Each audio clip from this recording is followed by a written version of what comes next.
कहानी की शुरुआत एक आलीशान हवेली से होती है, जहां एक अंधा लड़का कुनान अपने परिवार और करीबी लोगों से घिरा हुआ है। सभी के चेहरों पर उसके लिए सहानुभूति भरी नजरें हैं। उसे हमेशा बताया गया है कि उसकी आंखें देखने में सक्षम नहीं है, इसलिए वो अक्सर सोचता रहता है कि देखना आखिर होता क्या है। उसके पिता उसे समझाते हैं कि देखने का मतलब रंगों और आकृतियों को पहचान पाना होता है। वे बताते हैं कि कुनान अंधा इसलिए हुआ क्योंकि उसकी आंखों पर हीरो का निशान है, वही घाव का निशान जो प्रसिद्ध योद्धा हिस्टर जूलिया ने छोड़ा था। उसके पिता कहते हैं कि ऐसा निशान होना कोई साधारण बात नहीं है, इसलिए उसे इस पर गर्व करना चाहिए, शर्मिंदा नहीं होना चाहिए। फिर भी नौकरानियां आपस में धीरे धीरे फुसफुसाती रहती हैं और सोचती हैं कि ये सब कितना दुखद है। वे उसे देखकर खुद को रोक नहीं पाती और उसके लिए दुख महसूस करती है। कुनान ये सब सुन लेता है और मन ही मन सोचता है कि लोग किसी के न देख पाने पर इतनी दया क्यों करते हैं। उसी दिन बाद में उसका जादू सिखाने वाला शिक्षक आता है और एक नौकरानी उसे अध्ययन कक्ष तक ले जाती है। रास्ते में कुनान उससे पूछता है कि क्या उसके लिए जादू सीखना सच में जरूरी है।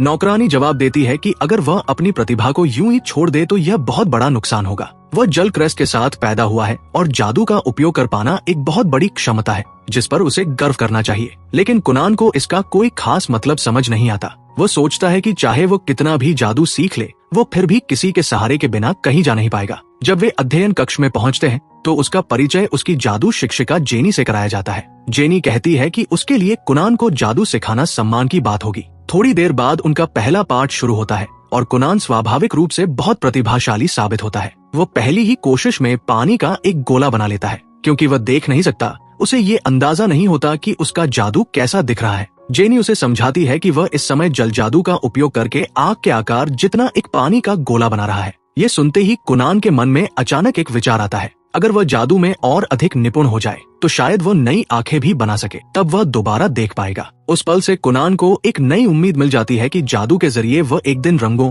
और आकृतियों को उसी तरह देख सकेगा जैसे बाकी लोग देखते हैं। एक दिन दोपहर के भोजन के समय पहली बार कुनान को अपने सैंडविच में इस्तेमाल हुई चीजों के बारे में जानने की जिज्ञासा होती है। नौकरानी आकर उसे हर सामग्री के बारे में विस्तार से बताती है। अब उसे खाना बनाना कहीं ज्यादा संतोषजनक लगने लगता है क्योंकि कुनान सच में भोजन में रुचि लेने लगा है। खाने के बाद उसकी ट्यूटर फ्लोरा उससे मिलने आती है और उससे पूछती है कि आज वो कौन सी कहानी सुनना चाहता है। कुनान जवाब देता है कि वह प्रसिद्ध योद्धा हिस्टर जूलिया की कहानी सुनना चाहता है। ये सुनकर फ्लोरा थोड़ा हिचकिचाती है क्योंकि वह जानती है कि हिस्टर ही किसी हद तक कुनान की अंधेपन का कारण है। पास खड़ी नौकरानी उसे इशारा करती है कि सब ठीक रहेगा। फ्लोरा मान जाती है, लेकिन वो कुनान से कहती है कि अगर कहानी उसे परेशान करे तो वो तुरंत बता दे। कुनान वादा करता है कि उसे कोई आपत्ति नहीं होगी क्योंकि वो हर तरह की जानकारी सीखना चाहता है। फ्लोरा कहानी सुनाती है कि बहुत समय पहले दुनिया के नायकों और दानव राजा के बीच एक भयानक युद्ध हुआ था। देश के नायक हिस्टर ने अंततः दानव राजा को हराया, लेकिन इस युद्ध में उसने एक हाथ और एक पैर खो दिया। उस युद्ध के बाद से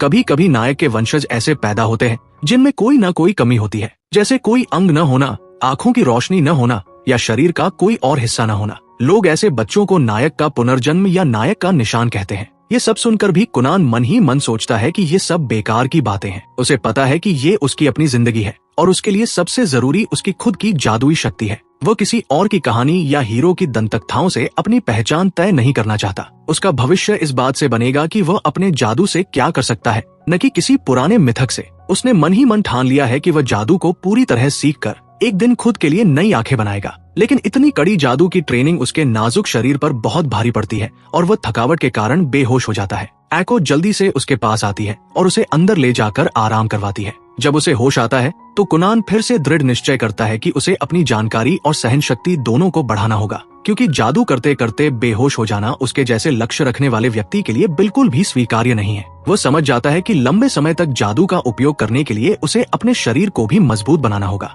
इको सुझाव देती है कि वह तलवारबाजी का अभ्यास शुरू करे ताकि उसकी मांसपेशियां और सहन शक्ति बढ़े और साथ ही अपने भोजन की मात्रा भी बढ़ाए ताकि उसका शरीर सही तरह से विकसित हो सके। लेकिन वह समझाती है कि ये सब धीरे धीरे चरणों में करना होगा, वरना वो खुद को नुकसान पहुंचा सकता है। इस योजना के साथ कुनान देश के सबसे महान सेवानिवृत्त तलवारबाज मास्टर योरो के अधीन प्रशिक्षण शुरू करता है। ये प्रशिक्षण कठिन और थकाने वाला होता है, लेकिन कुनान धीरे धीरे लगातार प्रगति करता रहता है। कुछ समय बाद जादू की कक्षा का समय आता है। जेनी प्रशिक्षण स्थल पर पहुंचती है और मास्टर योरो उन्हें जगह देने के लिए अलग हो जाते हैं। जेनी कुनान के पास आकर कहती है कि वह ये देखकर बहुत प्रभावित है कि उसने तलवारबाजी का अभ्यास भी शुरू कर दिया है। कुनान इसकी पुष्टि करता है और बताता है कि उसे अपने लक्ष्य को पाने के लिए बहुत ज्यादा सहन शक्ति की जरूरत होगी। जेनी हमेशा से उसे एक उदास और शांत बच्चा मानती थी, लेकिन अब वो साफ देख सकती है कि उसमें कुछ बदल गया है। अब वो खाली और खोया हुआ नहीं लगता, बल्कि उसके भीतर एक मजबूत प्रेरणा जल रही है। फिर वे जादू का अभ्यास शुरू करते हैं।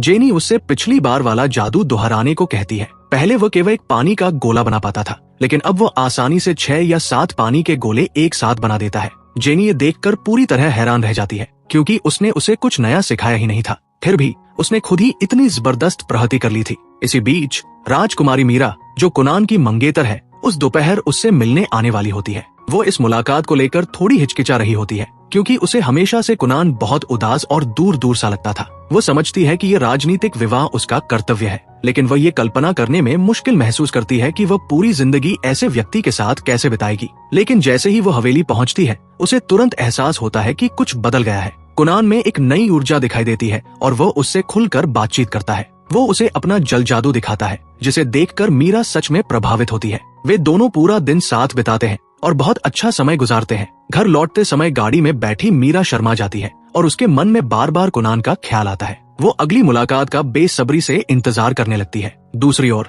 कुनान को भी एहसास होता है कि उसने अब तक मीरा को हल्के में लिया था। इसी वजह से वो फ्लोरा से मिलने जाता है और उससे कहता है कि वो उसे एक सच्चा सज्जन बनना सिखाए, ताकि वो सच में मीरा के योग्य बन सके। उसी रात जेनी कुनान की प्रगति के बारे में सोचती रहती है और इस बात को नजरअंदाज नहीं कर पाती कि वो एक साथ 7 पानी के गोले बना चुका है। ऐसा कारनामा वो खुद भी नहीं कर सकती। कुनान ने साफ तौर पर शुरुआती जल जादू में महारत हासिल कर ली है और अब उसे सिखाने के लिए उसके पास बहुत कम चीजें बची है। लेकिन चूंकि उसे अपनी तनख्वाह भी कमानी है, इसलिए वो अपनी पढ़ाने की शैली बदलने का फैसला करती है। अगले दिन अभ्यास के दौरान वो सुझाव देती है कि जल जादू को अलग अलग चरणों में बांटा जाए, जैसे पानी उत्पन्न करना, उसे हवा में तैराना और फिर गोले का आकार बनाए रखना। समझाने के लिए वो 2 पानी के गोले बनाती है, एक गर्म और एक ठंडा, और बताती है कि जादू की अवस्था को नियंत्रित करना ही एक शुरुआती जादूगर और एक सच्चे पेशेवर के बीच का फर्क होता है। कुनान इस तकनीक को गंभीरता से आजमाने का फैसला करता है। वो अपने जादू से एक कप में पानी भरता है और फिर वह कप एको को पकड़ाकर उससे उसे चखने के लिए कहता है। एक घूंट लेने के बाद एको कुछ पल रुकती है और फिर कहती है कि ये पानी अजीब तरह से सेब जैसा स्वाद दे रहा है। जेनी अपने चेहरे पर कुछ जाहिर न होने देने की पूरी कोशिश करती है, लेकिन अंदर ही अंदर वो चिढ़ और निराश हो जाती है, क्योंकि कुनान ने फिर से वो कौशल लगभग तुरंत सीख लिया था जिसे उसने अभी अभी सिखाया था। उस रात कुनान पूरी रात जागता रहता है और लगातार अभ्यास करता है ताकि जेनी द्वारा सिखाई गई तकनीक को पूरी तरह से अपना सके। वो अपने मन में सेब की कल्पना करता है। वो उनके आकार और खुशबू को तो साफ साफ महसूस कर पाता है, लेकिन उनके रंगों की सही कल्पना नहीं कर पाता। ये उसके लिए एक गंभीर समस्या बन जाती है, क्योंकि रंगों को समझे बिना वो कभी भी अपनी इच्छित आंखें नहीं बना पाएगा। फिर भी कुनान हार मानने से इनकार कर देता है और कसम खाता है कि चाहे जितना समय लगे वो तब तक कोशिश करता रहेगा जब तक सफल न हो जाए। अगली सुबह नाश्ते के दौरान कुनान फिर से अपना जादू आजमाता है और पानी का एक गोला बनाता है। जैसे ही वो उस तैरते हुए पानी के गोले को मेज पर रखे सेबों के ऊपर धीरे धीरे घुमाता है, वो अचानक हैरानी से खड़ा हो जाता है। एको तुरंत पूछती है कि क्या हुआ, और कुनान उत्साह से बताता है कि अब वो अपने जादू के जरिए रंग देख पा रहा है। शुरू में एको को उस पर यकीन नहीं होता और उसे लगता है कि शायद वह कल्पना कर रहा है, लेकिन कुनान पूरे आत्मविश्वास के साथ कहता है कि कटोरे में 2 हरे सेब और 3 लाल सेब है। जब एको जांच करती है और देखती है कि वह बिल्कुल सही है, तो वो खुशी से भर जाती है और उसे कसकर गले लगा लेती है। एको तुरंत ये अद्भुत खबर कुनान के पिता को बताती है कि अब कुनान जादू के जरिए रंग देख सकता है। वो ये भी जोड़ती है कि कोई वस्तु जितनी पास होती है और उसका आकार जितना साफ होता है, कुनान उसे छूकर ही उसका रंग उतनी सटीकता से पहचान सकता है। एको ये भी बताती है कि इस नई क्षमता की वजह से कुनान अब किताबें भी पढ़ सकता है, क्योंकि वो पन्नों पर स्याही को महसूस करके रंग पहचान सकता है। हालांकि उसने अभी अक्षरों को ठीक से पढ़ना नहीं सीखा है, लेकिन उसे पूरा भरोसा है कि वह भविष्य में ये भी सीख जाएगा। ये सब सुनकर कुनान के पिता बहुत खुश हो जाते हैं और उन्हें अपने बेटे पर गहरा गर्व महसूस होता है कि वो इतनी सच्ची और ठोस प्रगति कर रहा है। अगले दिन कुनान जेनी के आने से पहले उसे चौंकाने के लिए अपने जादू से एक विशाल लाल पानी का गोला बनाने की कोशिश करता है, लेकिन जैसे ही वह ध्यान केंद्रित कर रहा होता है, तभी उसका पूरा परिवार अचानक वहां आ जाता है, जिससे वो बुरी तरह घबरा जाता है। उसका संतुलन बिगड़ जाता है और लाल पानी का गोला फट जाता है, जिससे पानी चारों ओर फैल जाता है और वो खुद और एको पूरी तरह भीग जाते हैं। कुनान इस हालत में ऐसा दिखने लगता है जैसे वो खून में लथपथ हो गया हो। ये देखकर उसकी माँ डर के मारे घबरा जाती है और वहीं बेहोश हो जाती है। कुनान को समझ ही नहीं आता कि उसकी माँ अचानक क्यों बेहोश हो गई। तब एको उसे समझाती है कि खून का रंग लाल होता है, इसलिए उसकी माँ घबरा गई थी। कुनान के पिता तुरंत उसे डांटते हैं कि उसने अपनी माँ को डरा दिया और सजा के तौर पर उसकी 2 महीने की जेब खर्च बंद कर देते हैं। वहीं एको के लिए वो घोषणा करते हैं कि उसकी 3 महीने की तनख्वाह काटी जाएगी। चूंकि एको पूरी तरह पैसों से प्रेरित रहती है, इसलिए ये सुनते ही वह भी बेहोश हो जाती है। इस पूरी घटना को जेनी पास की एक झाड़ी के पीछे से देख रही होती है। सब कुछ देखकर उसे एहसास होता है कि कुनान उसकी उम्मीद से कहीं ज्यादा प्रतिभाशाली है। उसकी तेजी से होती प्रगति को देखकर जेनी को अब विश्वास होने लगता है कि एक दिन वह दुनिया का सबसे बड़ा सम्मान प्राप्त कर सकता है, सेरुलियन सोर्सरर की उपाधि। कुछ दिनों बाद कुनान के पिता उसके बड़े भाई से कहते हैं कि वे कुनान को स्कूल भेजना चाहते हैं। ये सुनकर इक्सियो हैरान हो जाता है और कहता है कि उसके भाई ने तो कभी बाहरी दुनिया देखी ही नहीं है। गुरियन सहमत होते हुए कहते हैं कि वे चाहते हैं कि इक्सियो ये सुनिश्चित करे कि उसका छोटा भाई असली दुनिया में ठीक से ढल सके। ये सुनकर इक्सियो को अपने बचपन का एक दिन याद आता है जब वह कुनान को बाहर खेलने ले जा रहा था। उस समय कुनान बहुत डरा हुआ था, इसलिए उसके भाई ने उसका हाथ पकड़कर चलने का वादा किया था। लेकिन जैसे ही वो उसे बाहर ले जाने के लिए मुड़ा, वह सीढ़ियों पर फिसल गया और गिर पड़ा। याद खत्म होते ही इक्सियो अपने डर को दिल में ही छुपा लेता है और अपने पिता से कहता है कि वह अपने भाई के लिए पूरी कोशिश करेगा। अगले दिन एको उत्सुकता से देखती है कि कुनान पानी से भरे एक बर्तन के साथ कुछ छेड़छाड़ कर रहा है। वो बताता है कि उसने इस बर्तन को जादू से बेहतर बनाया है ताकि इसे एक मजेदार भविष्य बताने वाले उपकरण की तरह इस्तेमाल किया जा सके। एको तुरंत उससे कहती है कि वह इस बर्तन से उसके लंबे समय से खोए हुए भविष्य के पति के बारे में बताए। कुनान मुस्कुराकर कहता है कि वह अभी भी अपनी पूरी जवानी में है। फिर एको पूछती है कि क्या वो उसके भविष्य के पति को ढूंढ सकता है। कुनान उसे भरोसा दिलाता है कि उसके जैसी खूबसूरत महिला के लिए चाहने वालों की कोई कमी नहीं होगी। दोनों को यूं मजाक करते देख फ्लोरा सोचती है कि क्या उसे कुनान को मजाक करना सिखाना सच में सही फैसला था। बाद में वो उसके साथ पढ़ने बैठती है और देखती है कि वो कितनी आसानी से हंसी मजाक कर रहा है। उसे डर होता है कि कहीं वो मजाकिया रास्ते पर चलते चलते कोई खोखला प्लेबॉय न बन जाए। फिर भी उसे खुशी होती है कि कुनान अब पहले से कहीं ज्यादा मुस्कुराने लगा है। पढ़ाई के बाद एको कुनान को उसके पिता से मिलने के लिए घर के बाहर ले जाती है। ठंड लगने पर एको उससे कुछ गर्म पानी के गोले बनाने को कहती है। पानी के गोले बनाने के बाद कुनान को चिंता होती है कि उसके पिता इतनी देर रात उसे क्यों बुला रहे हैं। एको कहती है कि वह ठीक ही रहेगा क्योंकि उसने ऐसा कुछ नहीं किया जिससे उसके पिता नाराज हो, सिवाय उस खून वाले हादसे के। कुनान उसे याद दिलाता है कि असल में उसे ऐसा करने के लिए एको ने ही उकसाया था, लेकिन फिर भी उसे वो अनुभव अच्छा लगा था। कुछ देर बाद वे मुख्य भवन पहुंचते हैं जहां मुख्य बटलर बैलन उनका स्वागत करता है। फिर कुनान का भाई आता है और उसे तथा एको को उनके पिता के कमरे की ओर ले जाता है। चलते हुए वह पूछता है कि क्या कुनान को चलने में उसकी मदद चाहिए। कुनान सिर हिलाकर मना करता है और कहता है कि अब वो अपने आसपास का माहौल काफी अच्छे से महसूस कर सकता है। उसका भाई सिर हिलाता है, लेकिन पिछली बार की घटना के कारण अब भी थोड़ा असहज महसूस करता है। जल्द ही वे उस कमरे में पहुंचते हैं जहां कुनान के माता पिता उनका इंतजार कर रहे होते हैं। कुनान और उसका भाई अंदर जाते हैं जबकि एको और बैलन बाहर ही रुक जाते हैं। फिर गुरान कुनान से पूछते हैं कि क्या वह असली स्कूल जाना चाहता है। कुनान मना कर देता है और कहता है कि वह नहीं चाहता कि लोग हर समय उसकी देखभाल करने की वजह से परेशान हों। वह बताता है कि वह घर पर ही अपने लिए महत्वपूर्ण चीजों पर ध्यान दे रहा है और पूछता है कि क्या स्कूल न जाना कोई समस्या है। उसके पिता समझाते हैं कि हालांकि हर रईस बच्चे को स्कूल जाना जरूरी होता है, लेकिन कुनान की अक्षमता के कारण उन्होंने सम्राट से विशेष अनुमति लेकर उसे घर पर ही रखा है। ये सुनकर कुनान को गुस्सा आता है और उसे इसमें पक्षपात की गंध आती है, लेकिन गुरियन उसे मौजूदा मुद्दे पर ध्यान देने को कहते हैं और उससे फिर से स्कूल जाने पर विचार करने को कहते हैं। कुनान इस सवाल से बचते हुए अपने पिता से अपनी जेब खर्च वापस करने की मांग करता है। इससे गुरियन नाराज हो जाते हैं और दोनों के बीच बहस शुरू हो जाती है। तभी उसकी माँ उन्हें उनके असली उद्देश्य की याद दिलाती है, जिससे गुरियन शांत हो जाते हैं। वह फिर कुनान को समझाते हैं कि उसे मीरा के लिए स्कूल जाना होगा। वे उसे याद दिलाते हैं कि जो रईस अपने कर्तव्यों को नहीं निभाते उन्हें समाज तिरस्कृत करता है। अगर मीरा एक अनपढ़ लड़के से शादी करेगी तो लोग उसे परेशान करेंगे। ये सुनकर कुनान दोबारा सोचता है और स्कूल जाने के लिए मान जाता है। गुरियन उसे दिलासा देते हैं कि उसे हर साल होने वाली एडवांसमेंट परीक्षाओं में ही भाग लेना होगा। वह बताते हैं कि कुनान को सिर्फ 5 बार स्कूल जाकर परीक्षा देनी होगी और उसे स्नातक प्रमाण पत्र मिल जाएगा। ये सुनकर कुनान को राहत मिलती है। इक्सियो भी उसे याद दिलाता है कि वह और मीरा दोनों उसके सीनियर हैं, इसलिए वे स्कूल में उसकी मदद करेंगे। कुनान की माँ खुशी खुशी उठ खड़ी होती है ताकि अपने बेटे के लिए सही यूनिफॉर्म का इंतजाम कर सके। वह एको को बुलाती है और उसके साथ बाहर जाकर कुनान की माप लेने लगती है, जबकि इक्सियो भी उनके पीछे चलता है।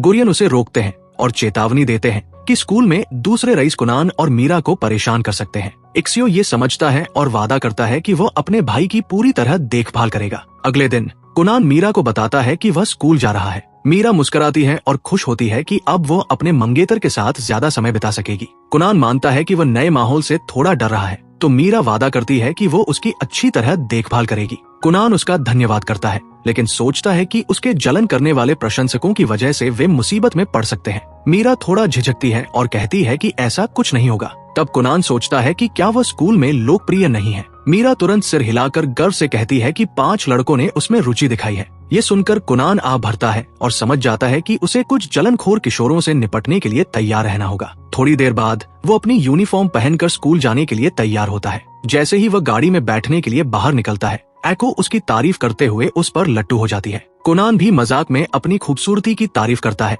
और फिर गाड़ी में बैठ जाता है। रवाना होने से पहले वो अपने जल जादू से गाड़ी के पहियों पर एक मुलायम जेल जैसी परत चढ़ा देता है। अंत में कुनान अपने परिवार को अलविदा कहता है और शहर की ओर निकल पड़ता है। गाड़ी चलते समय इक्सियो महसूस करता है कि उबड़ खाबड़ रास्ते पर भी पहिए बिल्कुल आसानी से चल रहे हैं। कुनान बताता है कि उसने ये जादू आरामदायक सफर के लिए बनाया है, ताकि रास्ते के झटकों से उनकी पीठ न दुखे। अपनी क्षमता पर गर्व महसूस करते हुए वह सोचता है कि शायद भविष्य में वह एक मैजिक सर्विसमैन के रूप में नौकरी भी कर सकता है। फिर इक्सियो उससे पूछता है कि क्या वह स्कूल को लेकर घबराया हुआ है। कुनान सिर हिलाकर मना करता है और कहता है कि अब वो पहले से कहीं ज्यादा मजबूत हो चुका है। वह इक्सियो को अब तक उसकी मदद करने के लिए धन्यवाद देता है और अपनी हालत के कारण उसे बोझ देने के लिए माफी भी मांगता है।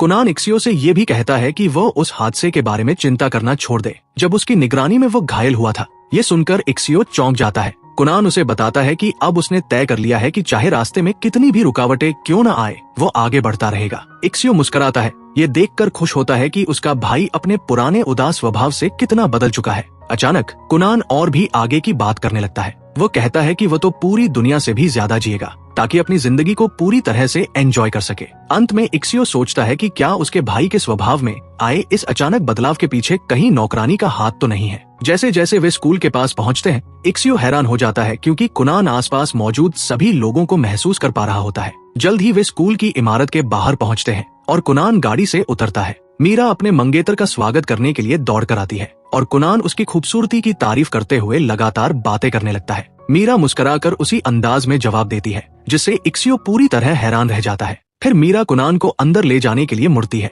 लेकिन कुनान वहीं खड़ा रह जाता है। मीरा को हैरानी होती है जबकि कुनान इमारत के अंदर से आ रही तमाम आवाजों पर ध्यान देता है। इतने सारे लोगों का सामना करने का दबाव उसे महसूस होता है, लेकिन इस बार उसे पूरा भरोसा होता है कि वह इसे संभाल लेगा। मानसिक रूप से तैयार होने के बाद कुनान अपना हाथ मीरा की ओर बढ़ाता है और उससे कहता है कि वो उसे एक नाजुक लड़की की तरह सहारा देकर अंदर ले जाए। मीरा मुस्कुराती है और उसकी बात मान लेती है। इसी बीच स्कूल के दूसरे हिस्से में कुनान की विशेष शिक्षिका कैस सोच रही होती है कि उसका नया छात्र अभी तक क्यों नहीं आया। ये जानते हुए कि कुनान एक मार्क्विस का बेटा है, वो खुद से सवाल करने लगती है कि क्या उसके जैसी अनुभवहीन शिक्षिका सच में उसे पढ़ाने के योग्य है। तभी वह पास की कुछ लड़कियों को एक नए हैंडसम छात्र की तारीफ करते हुए सुनती है और हैरानी से देखती रह जाती है। तभी कुनान अपनी मंगेतर के साथ वहाँ से गुजरता है। कैस जल्दी से खुद को संभालती है, आगे बढ़ती है और अपना परिचय उसकी नई शिक्षिका के रूप में देती है। कुनान उसी अंदाज में उसका अभिवादन करता है जैसे कोई लड़की करती हो और बताता है कि वह एक नाजुक युवती की भूमिका निभा रहा है।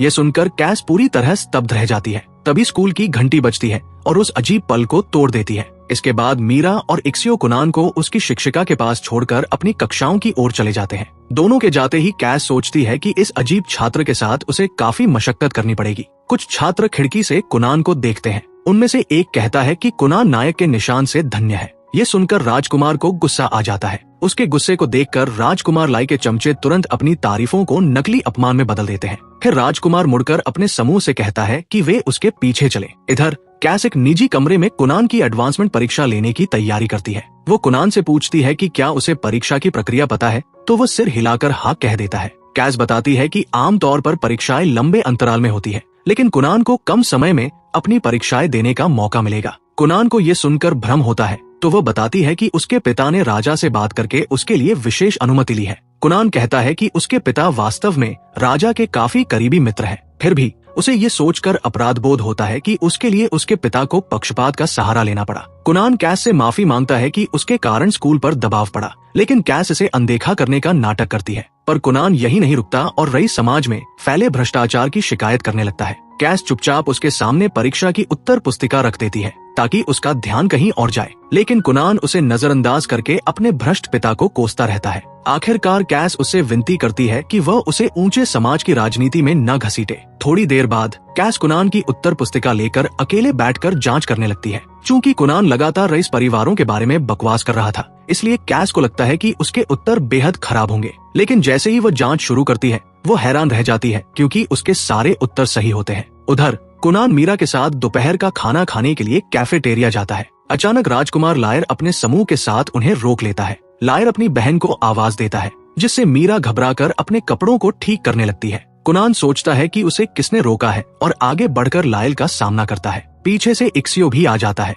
ये देखकर हैरान होता है कि कोई शाही परिवार का सदस्य उसके भाई को परेशान कर रहा है। लायल कुनान का अपमान करता है कि वह उसकी बहन से सगाई कर चुका है, जबकि वह अपंग है। मीरा को बहुत बुरा लगता है, लेकिन वह अपने बड़े भाई के सामने कुछ कह नहीं पाती। कुनान उसकी बेचैनी महसूस करता है और लायल को सबक सिखाने के लिए तैयार हो जाता है। इससे पहले कि वह कुछ करे, इक्सियो बीच में आकर हालात संभालने की कोशिश करता है, लेकिन लायल गुस्से में आकर उसे रास्ते से हटने का आदेश देता है। इक्सियो खुद को फंसा हुआ महसूस करता है। तभी कुनान चुपचाप अपने जल जादू से आसपास की नमी इकट्ठा करता है और सारा पानी लायल की पैंट पर गिरा देता है, जिससे ऐसा लगता है मानो उसने पेशाब कर दिया हो। फिर कुनान मासूमियत से सबका ध्यान दिलाता है कि राजकुमार की पैंट गीली है। ये देखकर सब हैरान रह जाते हैं। लायल शर्मिंदा होकर कहता है कि उसने ऐसा नहीं किया, लेकिन फिर वो खुद को साफ करने के लिए जल्दी से वहाँ से चला जाता है। उसके जाने के बाद इक्सियो तुरंत समझ जाता है कि कुनान ने राजकुमार के साथ शरारत की है। वो अपने भाई से पूछता है कि क्या ये सब उसी ने किया, लेकिन कुनान अनजान बनने का नाटक करता है। फिर इक्सियो कुनान और मीरा के साथ बैठकर खाना खाने लगता है।